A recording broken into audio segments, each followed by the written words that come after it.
dipanggil kedua oleh Allah, yang hidupnya paling tragis, yang deritanya tidak ada akhir.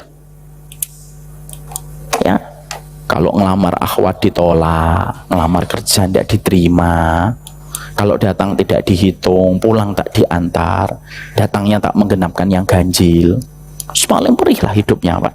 Tapi dia orang beriman, Pak.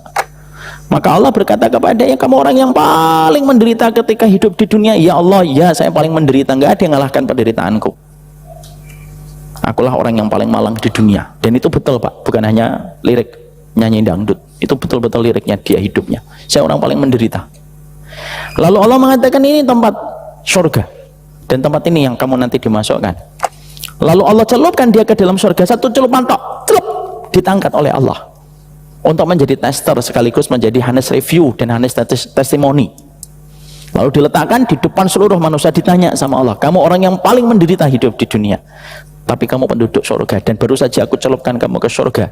Fayasbagu fil jannah sabqatan, saya celupkan kamu ke surga satu celupan saja, padahal nanti kamu kekal di dalam surga. Langsung Allah menutup closing dialognya dengan kalimat yang indah. Masih tersisa enggak penderitaan, bangun tengah malam, sabar memaafkan orang, dihujat sama orang kamu diam, ridhoi, kamu sakit, bertubi-tubi mendapatkan rasa perih dalam hidupmu. Masih tersisa enggak ketika baru dicelupkan ke surga? Maka seketika orang itu berkata, ya Allah, tidak ada yang tersisa kecuali semuanya kenikmatan dan kebahagiaan, ya Allah.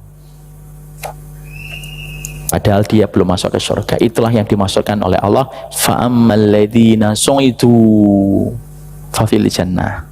Orang yang bahagia itu ya nanti kalau sudah di surga. Makanya kalau hidup di dunia itu, Mak, tujuan hidup itu bukan bahagia.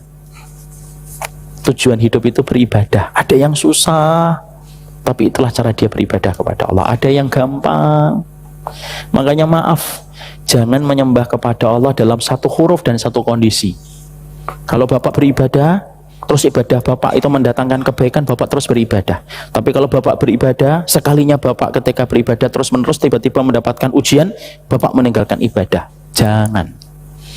Karena tujuan kita beribadah itu bukanlah kebaikan hidup, tapi tujuan kita hidup itu beribadah kepada Allah, walaupun terkadang ibadah kita mendatangkan ujian. Ya, ini termasuk framework yang harus kita luruskan dulu, Mak. Kalau enggak berbahaya. Saya beribadah supaya hidup saya sejahtera. Enggak, mesti yang ibadahnya itu mempeng, hidupnya sejahtera. Bisa jadi ujiannya banyak, Pak. Dan Allah ingin mengujinya.